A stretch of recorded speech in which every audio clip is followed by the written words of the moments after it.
খ্রিস্টান ধর্মাবলম্বীদের ধর্মীয় উৎসব বড়দিন উপলক্ষে সাপ্তাহিক ছুটিসহ টানা 2 দিন বন্ধ থাকার পর দিনাজপুরের হিলি স্থল বন্দরে আবারও আমদানি রপ্তানি কার্যক্রম শুরু হয়েছে। একই সঙ্গে স্বাভাবিক হয়েছে বন্দরের অভ্যন্তরীণ সকল কার্যক্রম। শনিবার 27 ডিসেম্বর দুপুর 1:15 থেকে ভারতের সঙ্গে পণ্য আমদানি রপ্তানি কার্যক্রম পুনরায় চালু হয়। বিষয়টি নিশ্চিত করেছেন হিলি কাস্টম C&F এজেন্ট অ্যাসোসিয়েশনের সভাপতি ফেরদৌস রহমান। তিনি জানান, বড়দিন উপলক্ষে 2 দিন বন্দর কার্যক্রম বন্ধ থাকার পর শনিবার দুপুর থেকে পুনরায় আমদানি রপ্তানি শুরু হয়েছে। ভারত থেকে পণ্যবাহী ট্রাক বন্দরে প্রবেশ করছে। এসব পণ্য আনলোড করে দেশীয় ট্রাকে লোডের মাধ্যমে দেশের বিভিন্ন স্থানে পাঠানো হচ্ছে।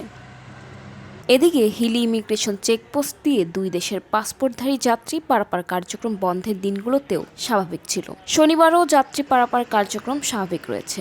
হিলি ইমিগ্রেশন চেকপোস্টের অফিসার ইনচার্জ আরিফুল ইসলাম জানান, যে কোনো ধর্মীয় উৎসব বা জাতীয় দিবসে স্থলবন্দরের আমদানি রপ্তানি কার্যক্রম বন্ধ থাকলেও ইমিগ্রেশন চেকপোস্ট দিয়ে 2 দেশের পাসপোর্টধারী যাত্রী চলাচল স্বাভাবিক রাখা হয়। আজও তার ব্যতিক্রম হয়নি।